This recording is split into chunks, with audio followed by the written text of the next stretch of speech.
Hey guys, James Wilson Taylor here for Rock Sound. Is the latest of our video calls. We've been chatting to everybody while we're still stuck at home at the minute. I am delighted to say from Chunk No Captain Chunk, Bert is on the line. How are you, man?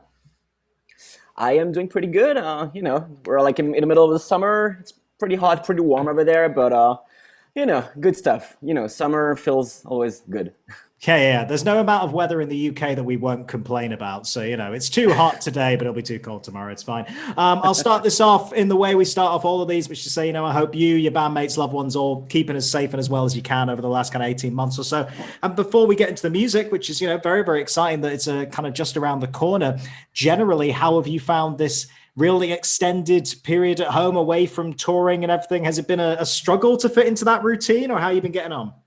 So actually, it was not too bad for us because we were kind of like, we've been quiet for a while, actually. Like our last album was released like in 2015. So obviously like after, the album cycle, we were, we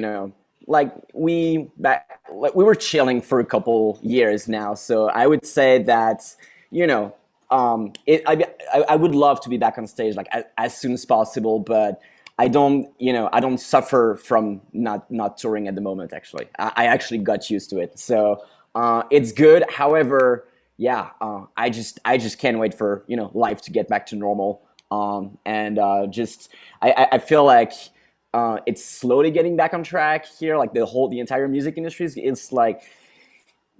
slowly getting back to normal. But I guess this will still take a little bit of time to for things to get back to normal. We'll see, but yeah. Yeah, beginning to adjust. The light is at the end of the tunnel. We can kind of see it coming through. And case in point, people being able to release more new music. It feels like there's a lot of bands who are actually finally able to put out stuff. And let's talk about yourselves. The album is kind of on the way. Like you said there, it's been a minute since the last record. So I take it, was this kind of largely already put together before the whole pandemic cut in? Like how much of it actually kind of changed over the last year, or did you have a lot of songs all ready to go before all that? Actually, that fourth album was supposed to happen in like 2017. And we actually had like a big writing session in 2017. And yeah, for some reason, and even nowadays, like today, I cannot even explain why, but the vibe was not there. Like we had like a couple of pre-production, obviously, but like we were not feeling it. I don't know, like it was not good enough, but maybe we had like very high expectations, and that's why we kind of like, we were not feeling it somehow. But yeah, I don't know, like we got back at it in 2020. There's a couple of pre-productions that we did in 2017 that we used that we used as a starting point for the new songs. But I would say that most of the tracks that's on the record have been written last year, actually. So yeah, it's all pretty fresh. And I think honestly, like I think this just songwriting during the pandemic is kind of like makes it very special. Like it like in terms of creativity, you kind of like. I mean, I'm just speaking for myself, but it kind of like unlocks something in terms of creativity. Maybe it's the fact that we all got like bored or worried, or we were like in this weird zone for a minute. I cannot even explain that, but yeah, I would say that this album has like this color because the pandemic happened, I would say. That's really interesting, though. So, like you say, there was just a couple of moments that were kind of jumping off points from the stuff you made in 2017. How similar was it in terms of the sound? Because as we'll come on to say, I mean, it's still very much you guys, but you're definitely playing in some new textures and some new soundscapes in places here and there. Was that kind of on the table back in 2017, or is this now completely different from what you had back then?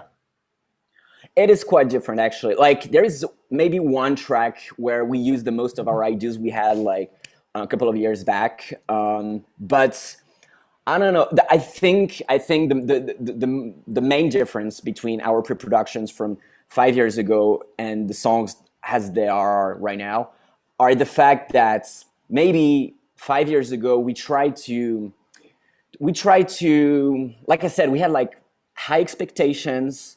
We did not really know where we wanted to go, so we experimented a lot, but what we wanted to achieve 5 years ago was like kind of something that sounds like very, very new, something fresh. And I think somehow we managed to do that in 2020, but we really wanted to come up with something very original in a way, but maybe too much. And that's why we were never really happy with it, just because maybe it was just too weird, or just I don't know. I don't know. But I'm just glad we still have like that one track on the record that's actually kind of like the same.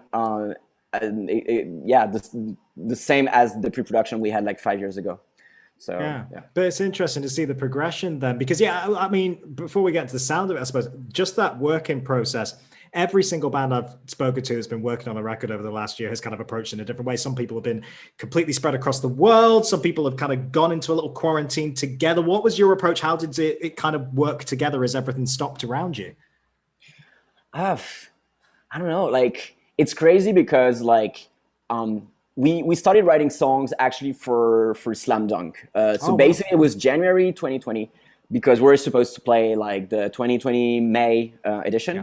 And yeah, so we started songwriting in January, and like we could have like never think of like what was ahead, obviously. But what's crazy was that the main topic of like the first songs we wrote were like, oh yeah, we want to talk about nostalgia, we want to talk about like the good old days, because we've been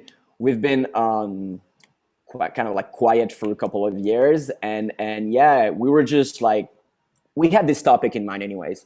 What's crazy is that with the pandemic that happened, I think like the nostalgia kind of thing kind of like makes sense to a lot more people than it was in the first place, like. And what's crazy is that the second single that we released, which is called "Gone Are the Good Days," yeah, if you look at the lyrics, it's basically us, like the band, who's like looking back and like remembering those like good times on tour, but it's basically self-centered on us.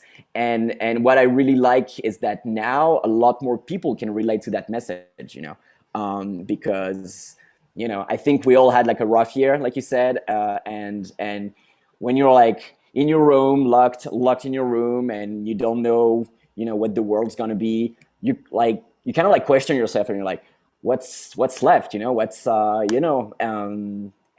I think looking back, those like good memories with friends at shows and all of that kind of helps like to cheer you up in a way. So I think we all needed that at some point, especially in 2020. Yeah, it's funny talking about the kind of nostalgia aspect and everything, because even from a musical standpoint, and I guess from like the kind of aesthetic and artwork around the album and around the singles and everything as well, very much channeling that sort of 80s neon, that kind of big bright thing there. And then you look at that latest single, Complete You, which has that kind of sound that you guys have played with for a very, very long time, but just a little bits of piano in there. There's little bits of like, you can see these little touches in there. I take it, talking about nostalgia and everything, that must have been quite a conscious decision, right? Was there any kind of older bands of that era that you were kind of listening to that infused this? But what kind of brought out that sound?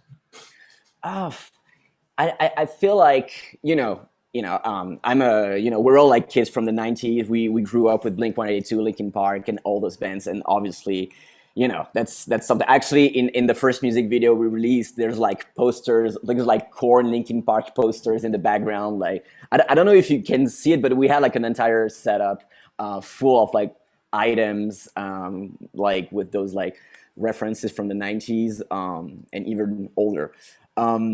But yeah, the nostalgia topic was I don't know, it was the main thing. I think we wanted to trigger that kind of like emotion with those new songs, and what's crazy is that when you look at the comments under our new videos and new songs, like a lot of people are talking about like what kind of nostalgia, what kind of memories that those new songs kind of trigger, and they're all they're all different. But I guess just having that in our music video, like we had like the Titanic poster, the Home Alone poster, like at least something's happening, like it triggers some emotion. It's not like, and that's exactly what we wanted to do here. But for the last single we released, Complete You, we had a kind of like a different approach on that one.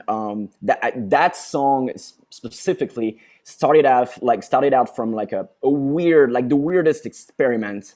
And I think we like the starting point for that song was kind of like a weird like drum pattern that was kind of like tropical or and we're like, we wanted to see how far we could experiment with our sound, because for a band like us in the niche genre that where we are, it's so hard when it comes to like writing a fourth album to make your own style progress, evolve. And you know, we've always been like after some changes in our sound, but I think with this album and just the fact that we had a lot of time to actually write it, we could actually, yeah, take some time to experiment. And this song specifically, Complete You, is the one where, you know, we just compiled a bunch of like crazy stuff that are nothing related to our style of music in the first place, but somehow it works. And what's pretty cool about that song is that it really opens some opportunities and some ideas for, like, for example, like a fifth album. We'll see, but it's just like for us, it has triggered like an extra push of creativity in our style of music. So that's really cool. Yeah, it's a delicate line to walk as well, because like I say, it still sounds very much like you guys, but obviously you can notice the changes in that progression. It's a really, really nice line to walk. You know, it's not going too outside the pocket, but it's still there and pushing Right. ahead. Works really nicely. And of course, AJ from Dangerous Summer getting involved as well, which is really, really cool to see. A nice little guest spot in there. Talk to me a little bit about working with them and how that collab came to be, I suppose.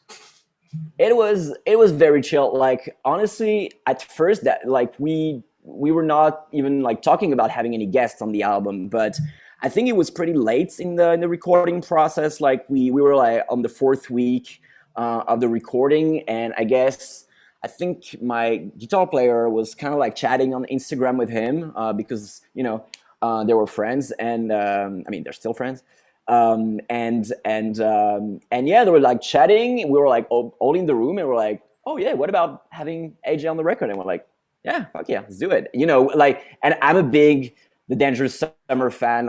That's, you know, it's such a great band. Plus, I love the tone of his voice. I think it's really unique, and I was kind of like scared before because like the song is on a very low range, and I think that where his voice like shines is where like he actually hits those like higher notes. But I don't know, it works so well. It turned out so well. Like, plus I really like how, you know, it balances the song between my voice and his. I think that's pretty cool. And for the record, that's a funny story, is that he, while he was recording his tracks, he actually did it while he was having like COVID. Like, No yeah, way. he was sick Wow. doing it, but I don't know. It turned out so well. Man, that's even more impressive then. If you're able to handle that while you're sick and in quarantine and everything, man, fair play. That's really, really Right. impressive. I like that a lot. In terms of generally, then, I mean, what I've found with the majority of people I've been speaking to, really, especially lately, where records are coming out and things, because there's been that big chunk of time where there hasn't been any touring, it sort of feels like the music making's just continued. How much have you been left with outside of what we're about to hear on this record that you're maybe still playing with, or is there anything that's kind of been left on the cutting room floor there? So we were silent for a couple of years, like you said, but actually we were not on a hiatus. I saw a lot of comments and articles saying that we were on a hiatus for all those years. But actually, if you look at our social medias, like we actually toured. We actually toured Southeast Asia. We did Japan. We did like a full tour, probably our longest tour in Japan. We did Indonesia. We did a couple shows here and there. So we were not so active, but a little bit active. But yeah, obviously, I understand that without an album, I can understand that, you know, you don't get that much hype and that many tour offers. I mean, that makes total sense, obviously. But I think the goal for us was to actually step back a little bit, because like I said, the idea was to, like, we couldn't come up with like ideas that were not that were good enough to make a fourth record in 2017. So the idea was actually to step back a minute, get back to normal life. So I personally started a music, like a business in the music, music production, sorry.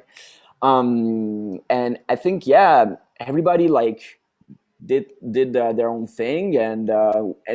But what's crazy is that in 2020, when we were like, hey, what about, finally making that fourth album, everybody was like, yeah, hell yeah, let's do this. So I'm just like, honestly, to me, that's not like, those years are definitely not a waste of time. And I think this album is sounding exactly the way it sounds just because we had that step back for a minute. And yeah, I don't regret that at all. Yeah, it feels like maybe kind of a refreshed state of mind, really, and bodes well for what might come next with album 5 whenever that arrives, right? Yeah, we'll see. But also, I think that oh, I forgot what I wanted to say. Oh damn, sorry, I'm That's right. spaced out for a minute. Well, I'm sorry. Pass. It's all right. We'll move on. It's all good. We've all done that. Everyone's losing their head these days. It's all good. I'll kind of wrap up with this then, Bert, which is to say, live shows, we've mentioned them there. We're so excited to finally, hopefully, God, get some actual live music coming very, very soon. Slam dunk in the calendar. That's exciting. A big, big festival moment. Like you say, you were supposed to be there back in 2020, along with so many other artists. It's finally going to be happening. Talk to me about that. You must be so excited to get back, not just to a festival crowd, but to UK crowds as well. It's got to be really, really exciting. Sure. No, yeah. Like Slam Dunk is the best. Honestly, like we had our best show experience like ever over there. I don't know why, but the crowd has always been like, huge for us and very like in such a great like mood every time. Every time we play in the UK, it's been amazing. Like that's really the best crowd. But specifically Slam Dunk, I don't know. There's like a vibe.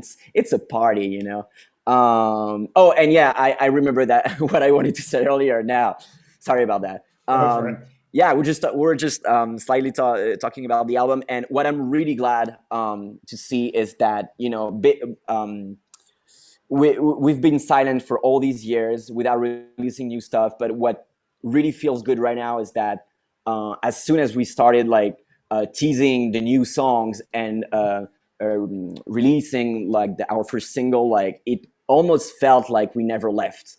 People like when I read all the comments, like there was like so many saying, "Oh, that was worth the wait." So it's cool because some bands can be like silent for a while, be on that kind of like hiatus for a while, and when they try to come back, like nobody's waiting for them. They've been forgotten. So yeah, we're like very grateful to have like a great fan base that has been like sticking around. So that's just really cool. Yeah, no, it is really cool, man. It's really, really nice to see. And, really enjoy what we heard so far. Like I say, can't wait for you guys to get over here for some live shows. It's always going to be a fun time. And in the meantime, just, stay safe out there. We look forward to chatting to you soon, hopefully in the flesh next time, if COVID will allow. Fingers crossed, man. All right. Sure. Yeah, take care of yourself in the meantime. All right, Bert? Yep. Thank you. Thank you for having me. Bye-bye. Of course. Good chat to you. All right, Bert, everybody.